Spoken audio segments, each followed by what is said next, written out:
Good Monday morning, everyone. Oh my gosh, you guys, listen.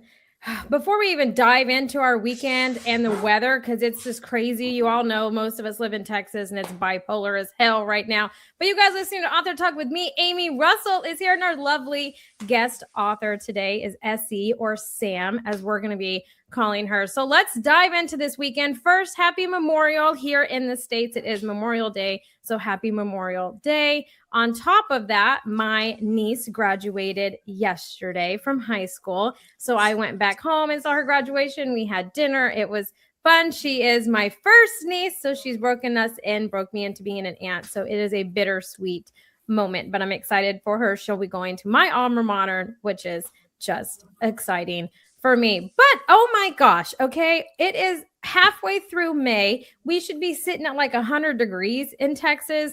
And Russell, I know you're getting pounded with rain. I get the rain before you, and it has been a hell of a storm. Like, it has just gone on. Last week was my kids' last week of school, and they canceled their water slide all week because it just rained all week. And now it's still raining, and it's just like, what the hell? I want to be at the pool, and it's summer, and this is ridiculous. So I love Texas. I am, in my family, the only true Texan. And I am a little miffed with my state because I'm like, get your shit together, okay? Get it together, because I want to be at the pool. But speaking of that and all the wonderful things that happen, Russell, how's Melinda? And how are you surviving being her nurse? I feel like that's more important. No, she's doing better. She's ahead of schedule, but she does suffer from me being her nurse, Yeah. which I'm diligent. I work hard. I consider it like I love communication to take care of her because I know how she would take care of me. But as she would say and has said on many occasions, I am clueless about what I need to do. A for It's effort, though, so Russell. hard. It's A for so effort. hard. It's so hard. Well, But it is, that's my weekend, taking care of my wife. I love it. A for effort, Russell. I'm sure you're giving it your very best effort. And Melinda, I'm praying for you. I just am. She needs it, sounds like. She does say, Sam, I've been married 43 years. Yes. That's a minute. Yeah. It pisses her off because she knows what I'm going to think before I think it. And after 43 years, I still don't have a clue what's going on with her. It's wonderful. And it makes her so mad. He's like, would you please pay attention? I love it. It gives me hope one day. But Sam, what was your weekend like? And I know Russell's going to dive into this because I know where you're at, and Russell's fixing to learn about where you're at. So tell us about your weekend. Yeah, so I am teaching at the Blue Ridge Mountain Christian Writers Conference. Let me finish my sentence, Russell. And I've been here since Saturday, and I'm going to be here until Friday. And it's just been an amazing time. All these authors and professionals coming together to share their ideas and their inspirations. So it's been a good time. Okay, we have done this. We have had 2 Blue Ridgers in a row. Yes. Sam, I just a few months ago moved from Georgia, from north of Atlanta, and we would spend weeks and extended weekends in that park, RV park on the river right next to where your conference is going on, right there. And I would like walk the dog over at the conference because nobody was there. And when your conference isn't there, it's not very busy. But it is the most beautiful place in the most beautiful town. Do you go in at night and ever have dinner in those beautiful little places in Blue Ridge? No, we're cordoned off, and we're not stuck at the conference. We are blessed to be at the conference, and there is so much you're missing in that little town. It is just awesome. We hike up As conferees and faculty, we hike up to this clearing in a vista where we can look out over the Blue Ridge Mountains, and it is gorgeous. And we do I know it. where that is. Yep, at sunrise. So we get to see sunrise coming over the mountains, and it's one of the most beautiful things I've ever seen. Do they let you take your coffee, Sam? Oh, yes. There's Good. much coffee. Yes. That's important. Yeah. In between teaching about how to upload reels and how to manage YouTube platforms and so All many the fun stuff. The fun there's stuff. so many pieces. Yeah. Okay, we need to thank our listeners. We're top 1% on Good Pods, top 10% on arts. Is it independent authors podcast, Amy? Or Yes. is it arts? Well, top 10% on that. We want to thank the people that's listened to us. Sam, we've been doing these podcasts. No, they weren't called podcasts when we first started. Only later did we get on the channels for 10 years now. Yeah, that's a long time. The That's a long average time. podcast lasts 6 weeks. We've done it for 10 years. Amy That's was fun. like 12 years old when we That's started not even this. true. Oh. And it was like 7 kids ago for her. I was in my 20s, and 2, I only have 2 Yeah, but kids. you looked 12. You have more kids than I do. I don't understand. You were so more many. careless than I was. I only have 2. But 3 Sam, teenage girls over here. Well, not here at the conference. That's thank goodness, but- awful. Russell gives You me must be- crap. Yeah. No, Russell gives me Yeah. crap because my kids are 13 months apart. That's Gee, why that's he careless. That says is that. very careless. He has more kids than I do, but you I want to was get it all careless. done at the same time. You just I Oh. wanted No, to she do was just diapers at the same careless. time and just be done. Done with Oh. pregnancy at the same time. Yeah. But I now you didn't- have 3 teenage girls at the same time, and oh my I have God, 15 I raised well, one. One's not quite a teenager, I should say. So one is 15, one's 13. She's going to be 14 here in a minute. And then the other one is 11, coming up on the preteen situation. Oh man. See, mine are 5 and 6, fixing to be 6 and 7, and they have the attitudes of 16-year-olds. I mean, it's Well, that's your own fault. that is because they are just like me. So it's whatever. I will embrace it. They will be very strong-willed women when they get older. So I'm gonna embrace it. Anyway, Amy, where can people find us on the podcast channels? Oh yes. We've gone from our usual pitch a little bit, but I like that because it's gotten kind of worn. So I wanted to. Russell work it really a little likes staying on task, and I am not a on tasker half the time. But okay, so you guys, The only way Russell to keep you in time. Russell can find us now, which is a big kudos because he could not, and I would get all these text messages, which to him feeds to the fact of why sometimes I don't always respond to him. But anyways, you can find us anywhere that you can search for a podcast, literally anywhere. So Spotify, Amazon Music, Apple, Google Play, Good Pods. Literally, the sky's the limit on that. Okay. If you want to watch us live or watch our videos and have a good chuckle with us or at us, because generally we're laughing at ourselves and with each other at the same time, you can go to YouTube, you can go to our Facebook group, any one of our social media channels. You can catch us live Monday mornings at 10 a.m. Central.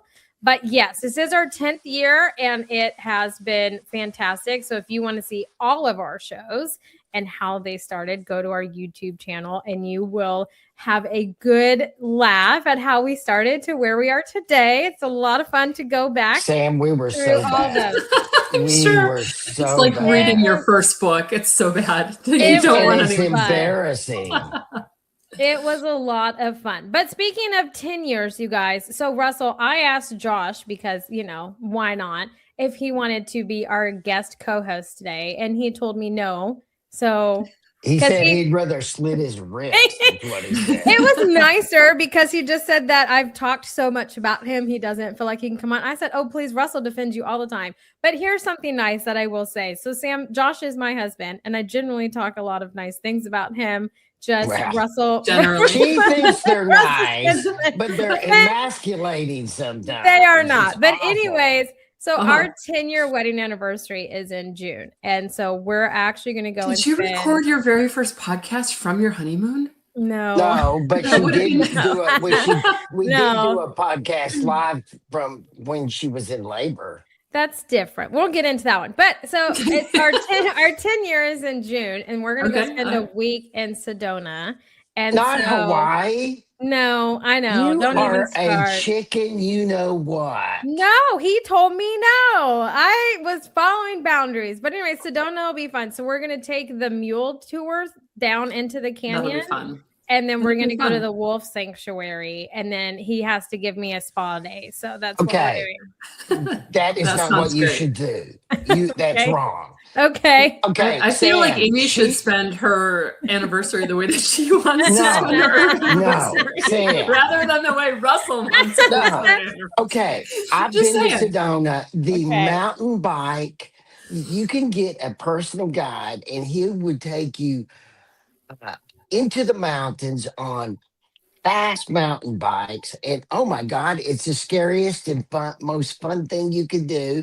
And Josh would love it. Well, you need to do that. You don't need to go, or you'll be with my wife with a broken collar. Yeah, I'm trying to do they have the white water rafting, and I'm trying to. They have like a day trip, and I'm trying. That's the one I'm like calling to see. My friend has led trips down in that area. Yeah, I just think it would be a lot of fun. But it's 10 years all around, you guys. Yes, and then to go back to Russell's comment about I was not on video when I was in labor, and I wasn't in it was like active labor, but I wasn't like pushing. I was pacing. Sam, she was in active labor. I was pacing my room is what I was doing. And I was in the comment section. I was not on video. But she was uncomfortable. Well, yeah. It was my first baby. It was my second baby. That did not happen. It was the day after. She knew when to come. It was the day after. She's good at planning. That sounds good. Yeah. Well, Well, it was traumatic. This is why I don't have any more. But you have had, most people call their books their babies. And so you've written over 40 books or had 40 babies of your own. And your latest one is The Lakeshore's Secret. And so tell us a little bit about this book and what it was like writing in this genre. Well, this was so fun. So this is actually my debut novel coming out here. I've written other fiction, but I am excited for this one coming out. And I actually lived in Pequot Lakes, Minnesota, which is a population of 2,000 most of the year but it's a vacation town. So so it doubles in population or triples in population over the summer. And it was really fun for me to create a story that takes place in that town because it's so quirky. There are lakes everywhere. You pretty much drive off the road and you will go into a lake. They have turtle races in Nisswa, Minnesota at 2:00 every Wednesday. You can't go to the post office because there are circles, concentric circles painted in this parking lot, and you have to sign up, and then you can get a bucket, and you have a bucket of water and you have a turtle, and you splash your bucket of water at your turtle to see who can go from the inside circle to the outside circle the fastest. This is it's amazing. It's hilarious. So I chose that for my setting, and I have this girl who leaves the Pequot Lakes area to go to school in Chicago, and then someone's attacking her or something, something bad is happening and she doesn't know what's going on. So she flees back home where her ex-boyfriend is, and he owns a security company, and there it is. There's the catch me. So yeah, it goes from there. So so I like to ask this question. Russell thinks it's redundant, but I don't write books. So I like to hear the story. How did this whole story come about for you? Like for Russell with his character named Marilyn came to him in a dream and pretty much slapped him in his dream and was like, "That's not my name. My name's Marilyn." So your character's talked back to you. Yeah, I know it's psychotic. I love it. The next morning when I told my wife, I said, Marilyn came to me in my dream, and she's like, "What women are you dreaming about? And who is this?" And then when I told her I was dreaming about a character, she did tell me, "Don't tell me stuff like that anymore. That's scary." I don't want to know. I find it really fascinating. So I want to know what was going on that sparked this idea for you that you're like, hey, that would make a good book. And then it's evolved into the story and now the novel that you've put out. I'm an absolute pantser. Okay, so here, pantser and plotter, right? Mm-hmm. Plotters sit down and they write out the whole they call it an outline. I feel like they're writing the book before they write the book, but that's just me.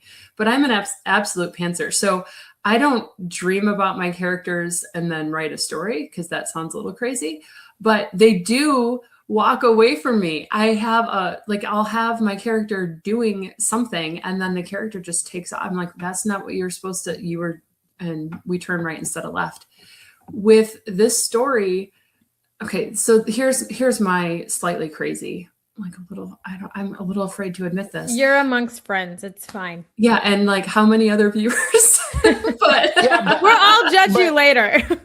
Sounds good. I'm already so cracked that you're going to look fine no matter what. Perfect. All right. So I tell myself bedtime stories to fall asleep. I tell myself, that's it. You don't think, okay. So fiction stories, I'll just tell myself stories or think about a story, and the characters start doing their thing. And the next morning I wake up and I'm ready to write. Oh, nice. I have to stop. I gotta ask a question. It's very important.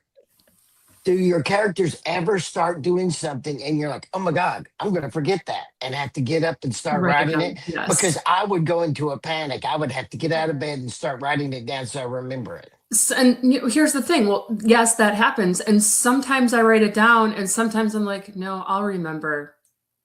Yeah. No. Yeah. And it was like the perfect line, the perfect sentence. And you're yeah. Then you're all mad at yourself. Like, I should have just gotten up, but then you're just so tired. You're like, I don't know if I can. That would be me. When you're sitting in bed and or your spouse gets pissed off. Would you please stop doing that? No, that sounds like from experience, Russell. That's my from husband experience. Okay. So I have your press release here from your publicist, Mickey. And so it has a bunch of information in it, but I also Googled you and I did information of myself. I like to gather information. All right. I want to see what you come up with. I know. So I need you to tell me if this is true or not, because I have it. So I have it over here, so I'm not looking off. But it's said that you will garden if you have plot holes in your story to help you kind of develop your story. So I love that. That's super fascinating. I'm not a gardener. I'm married to one. Okay, but I want to know about it.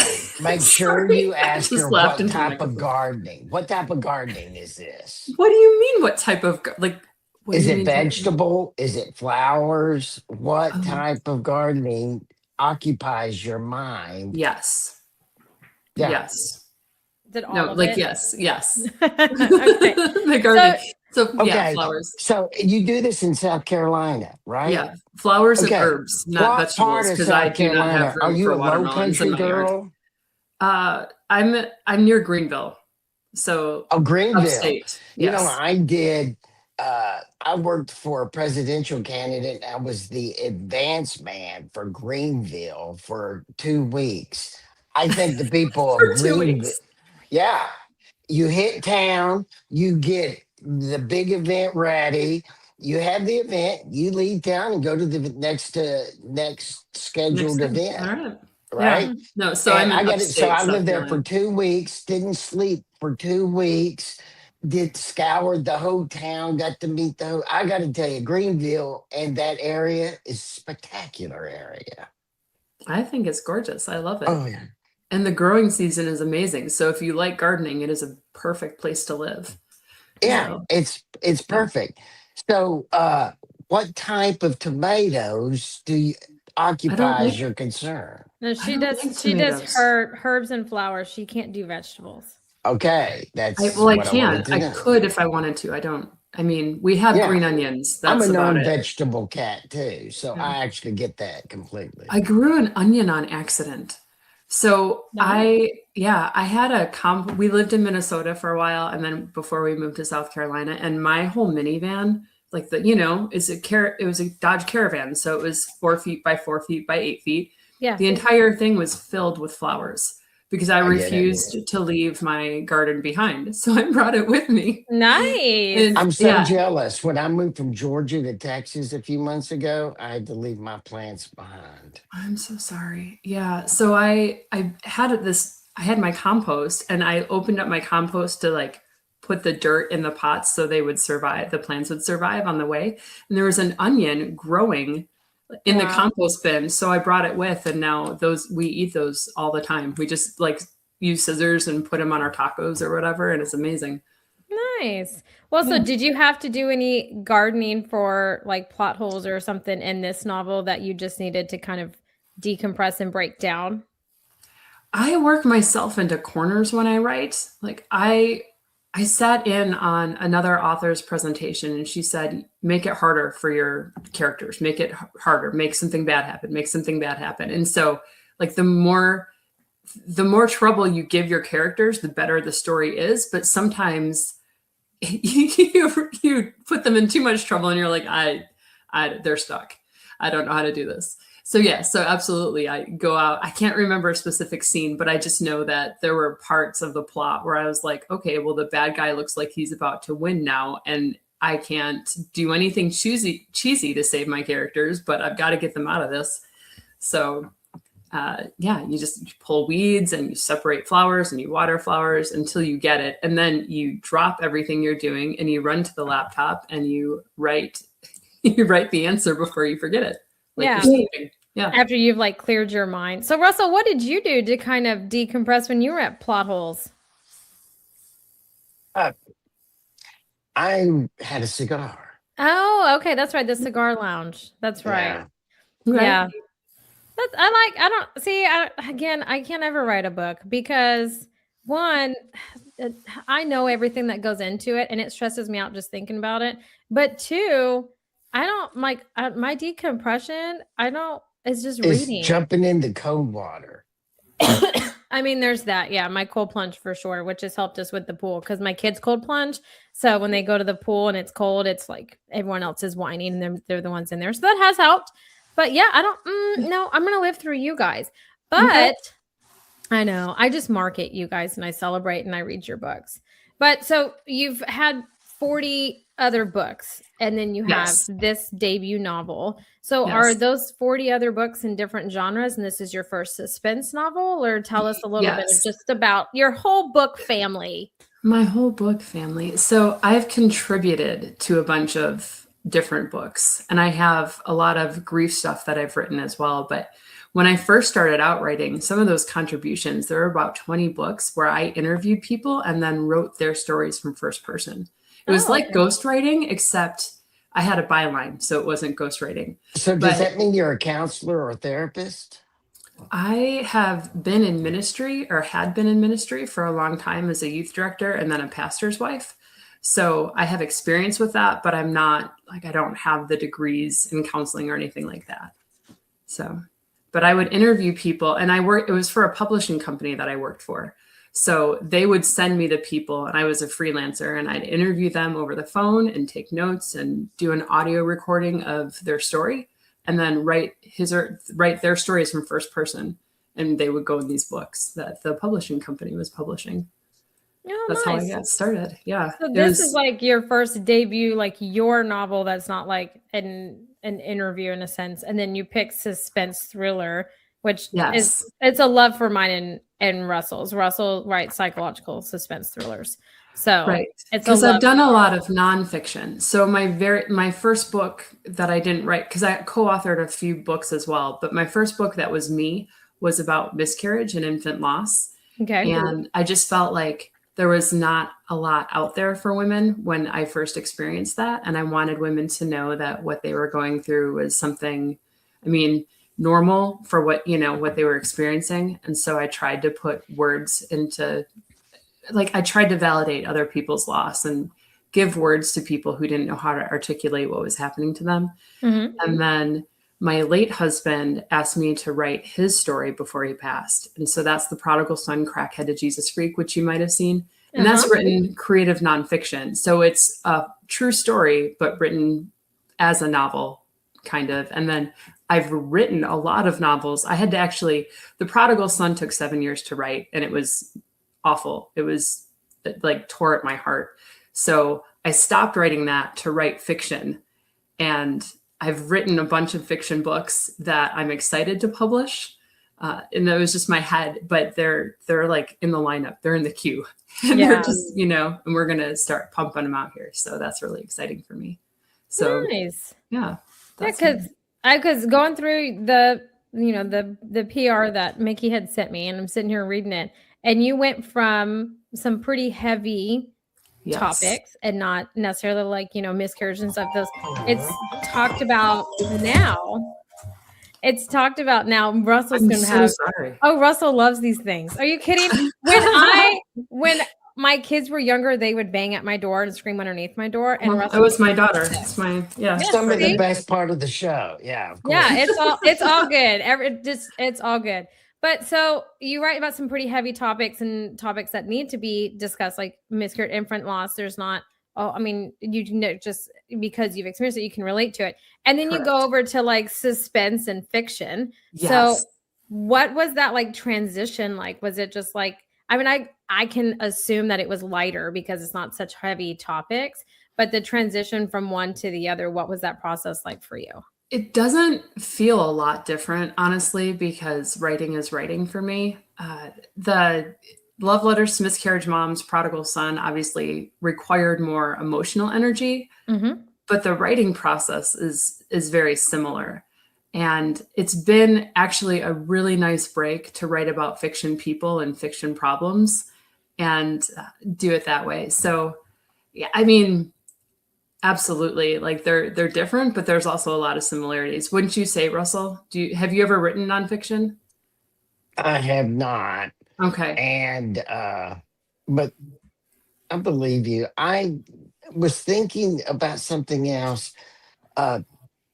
In your latest book, how do you deal? What is your? How do you deal with sex? How do you deal with violence? How's that go into your recipe? Right. Oh, you know what? Let me answer really quick because I was going to say this before. I felt like I had to get the grief stuff over with so that I could write the fiction. That was one piece, right? Like I want to help people and give them things that they need, but my first love is fiction. And I've always wanted to write quality fiction that my daughters can read without me being embarrassed by it. So that's my goal. For The Prodigal Son, that was different because there's profanity in that book. We're real people dealing with real things: drug addiction, alcohol addiction, a cancer diagnosis, legal trouble. And so when you're in those situations, you're not saying, oh, golly gee darn, I wish things were different. Exactly. They're not. You don't want to make your book unreadable. I mean, it's a challenge. Right. So I had to balance it. And there are a lot of conservative Christians who are worried about this work, and I had authors and publishers tell me not to put the profanity in there. I was like, it's real. And my audience is not conservative Christians. My audience is people who are really battling shame and battling addiction, or who have family members battling addiction. So that's not for you. If you don't want to read it, if you're offended by the language, whatever, that's fine. Regarding sex, there are a couple times where I allude to having sex, but I kind of draw the curtain, close the door, so to speak. Yeah, I totally get like that. A fade to I black. totally understand that. Yeah. I've had several editors, and it seems like that is a fork in the road that you're surprised which editor goes down. Some of them want you to be so much more descriptive, and some of them understand when you say, I'm not writing about. Yeah, it's not the focal point of the story. It's not the focal point of this book. Yeah. There was one part in The Prodigal Son. It's a true story. We lived in a parsonage where the sidewalk below our bedroom window went into the church. That's how close the parsonage, the house that we lived in, was to the church that he worked at. And there was a business meeting that was about to start while we were kind of ramping up and getting into it. And he's like, yeah, but I don't have to go to that meeting. I was like, yeah, but Clint, they're going to be walking right beneath our window. And so he had like his hands on the button of my pants, and that was it. Like that was. Yeah, you can use your imagination from there. Yeah. I get that. Yeah. I think it has to be like tasteful, because so I read right now, I'm in like my dark romance phase, right? So there's like 2 page of trigger warnings. There's all this stuff, right? Sam, do you know what that is? trigger warnings for No, books? dark romance. I can use my imagination. Yeah, there's That a lot. means maybe, maybe not. I mean, we've gone over this for a year. We've had We have. stuff about dark romance on the There's a lot show. of dark undertones, so It's it's a whole different world where 70 to yeah. 80% of the income for publishing is going now. It's It shocking. yeah, it's dark. So just think of Mm. like if you can imagine like a mafia romance and what actually being in the mafia would be like dark, like like Okay. no regrets, those kind of things. So, anyways, I read a lot of those. And then, sometimes you need like a palate cleanser because some get too dark. You need something happy. I usually just go watch Bluey because that makes myself happy. That's lighter. Yeah. Right. But there are some books that all it truly is just like a big giant sex scene, and it's not tastefully done, right? And those don't seem No, to they're be doing it as to well. sell the book. I feel like with those in any genre that it's appropriate to have those, they have to be done they have to be tastefully done, but to the point of what like an author is comfortable with doing, right? And I want to go back to it because it alludes back to what you were talking about knowing your audience, when like, oh, Christian readers and stuff.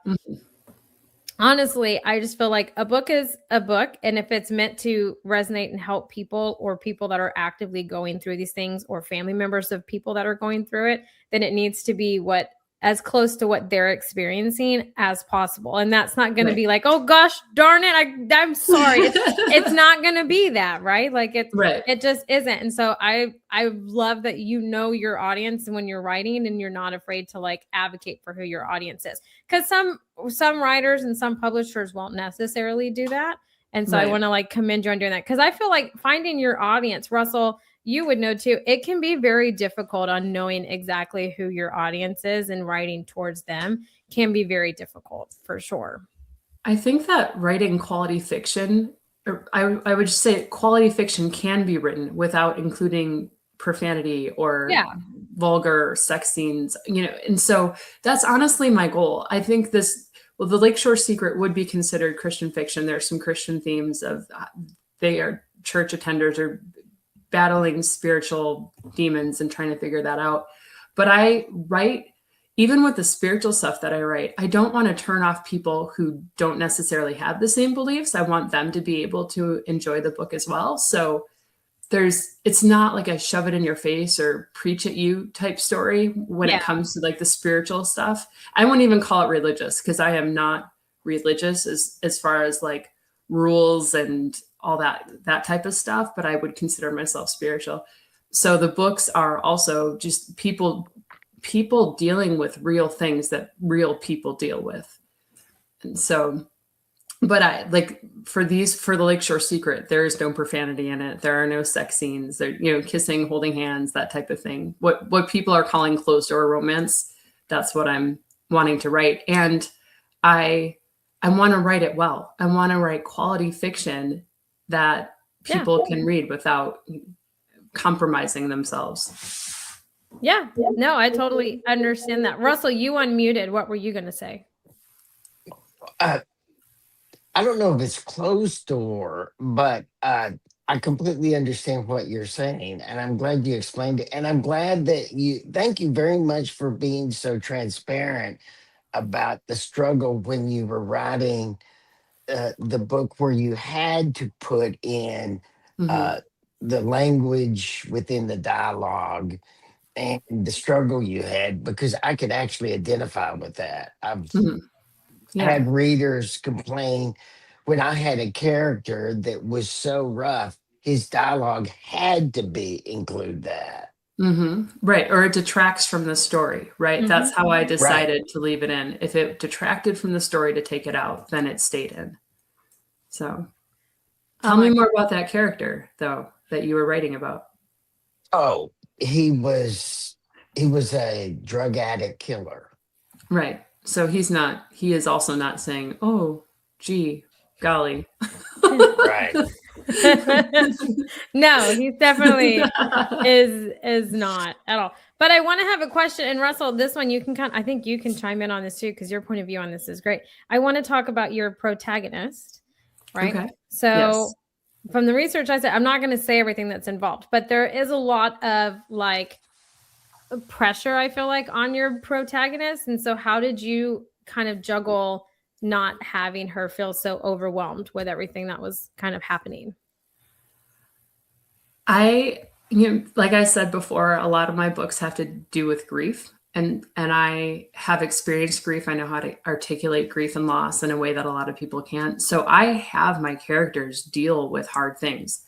When we are, as humans, are experiencing life, we don't get to pick and choose which struggles, which tragedies come to us. We just have to deal with the things that happen. I remember, like, when my late husband was first diagnosed with cancer, it happened. We found his cancer because of a drunk driving accident. And so I was dealing with drunk driving, his job, and cancer all at the same time, So I don't feel bad when I overwhelm my characters and make it so that they're like, I have no idea what to do next, because I feel like that's real in real life. Like, we get hit hard with things. And so she's being attacked, and then she goes home. I don't want to spoil anything, but then she don't spoil anything. Nope. So, but she goes home, and when she goes home, she experiences another wave of tragedy that happens, and then she has this fear of being attacked. And so there are a lot of different things going on, and I try to make it as realistic as possible. She's overwhelmed, she's tired, she's emotional, and she's dealing with all these things, and so she doesn't do it perfectly. I think I even have her snap at a couple of people during the book in her dialogue, because she just cannot handle the things happening in her life. That's fair. I do that probably on the daily, but not those I can't handle things because they need it. That's how I see it. And Josh needs echoing. it. Am I? Okay. Well, I'll fix it. How But yeah, I feel like Josh needs it on the daily. So it's only fair. It's only fair in those instances. Russell, because I feel like your point of view on a protagonist is a little different, Russell. So what is your take on it? On making sure that they don't feel, your character doesn't come across as overwhelmed? Well, mine always is, because my detective is always 3 chess moves behind the antagonist. So he's always losing. Poor guy. He's always losing. You're not very nice to him. Yeah. He's always behind. He's always he's like a Clouseau. He's always behind. Okay. The antagonist. I love his and Marilyn's relationship, though. Like, their dynamic is just so, I don't know. Yeah, how she always wins. It's like a got you again kind of thing. I don't know. I like it. I really enjoyed it. How many books do you have in this series? I only have 2 right now that's been published. Thank you for bringing it up, because he's supposed to be working on book 3. We're all anxiously awaiting. Please move on, Sam. You don't have anything else going on right now. What you need to do is sit down and write book 3, because we need to know what happens next. Life's not lifing. So I'd rather talk about South Carolina right now. Let's change the subject. Flowers are beautiful. Who are the characters for book 3? Would you stop that? So let's talk about what's next for you. What's next for you in terms of writing? What else can we see from you either this year or later that you have? You mentioned you had a lot in your pipeline. So tell us a little bit about those. So I've also written book 2 for the same series, and same characters come back and circle around. And I'm excited about book 2. Excuse me.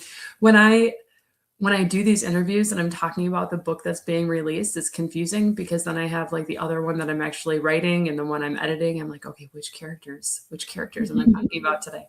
But yeah, so I'm going to stick with romantic suspense for a while. I actually also have a young adult fantasy fiction series that it's 4 of the 6 books are written, but need to be edited. And I'm not sure when that is going to happen, but because writing a book takes a minute.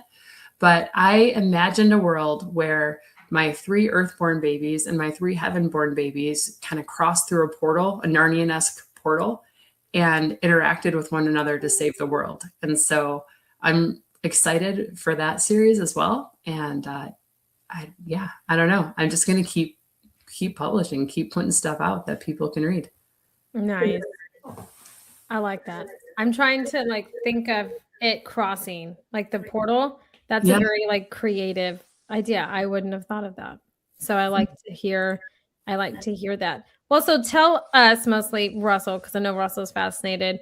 What types of flowers are in your garden? Tell us about your garden, since that seems to be your And tell happy us about spot. what book you're reading right now. Oh, that's our last question, Russell. Anyways, okay, so what book are you currently reading, or did you just finish? I'm reading Stephen King's Buick. Oh. Yeah. Do you like that one? Not as much as I thought I would. Yeah. Thank you for being honest about that. Am I allowed to say that about Stephen Yes. King? Oh, yeah, you can say whatever you want. He had this, I don't know if it was, I don't remember when he wrote it in his writing journey, but there are a lot of passives, and I find myself struggling to like continue reading this story. Yeah. I only like 2 or 3 of his books, to be honest. 2 or 3. Yeah. So I get that. I get that. Russell, what are you reading or finished, or what are we doing? I'm reading Republican Rome, Socratic stuff right now. And do we still need to know the types of flowers I have in my garden? Yes, I still want to know about your garden. Yeah, I care about that. All right. Yes. All sorts of daylilies, orange, yellow, pink. She's a daylily gardener. That tells you something. There are daylilies. There are like other lilies, like pink. I have orange, purple, black, irises, white, red, purple, like yellow and purple, all sorts of different colors. They're hydrangeas. I have 4 hydrangea bushes. I have a fountain. Oh, yeah, of course you do, because you're in hydrangea heaven. Yes, yeah. And some azaleas, I have 4 azalea bushes in 2 different colors that I love. I don't even know. Canna lilies, lamium is a ground cover that has green. Okay, you know what this says about you, Sam? I love it. What? These are all you're a high maintenance gardener. You are paying attention all the time. That's what you've told us. Oh, yeah, I do. I love it. I love going out there. It's for my soul. It refreshes me. We have these they're red orange flowers for hummingbirds, and some purple things that hummingbirds love. And so I love what I do. I mean, yeah, I should take pictures. I have like these golden lilies and then tiger lilies. I have, and then the rest is Josh. My husband is more of like the green thumbs. I am. I don't have a green thumb. Josh just takes care of them. I do like my roses that are like or other ones. Yeah, but he takes care of all that. Yeah, he does all that for me. And then his grass, he's on a kick. Man, he should have been on today because he would have loved this. This whole thing would have turned into a garden episode. I'm not even going to lie to you.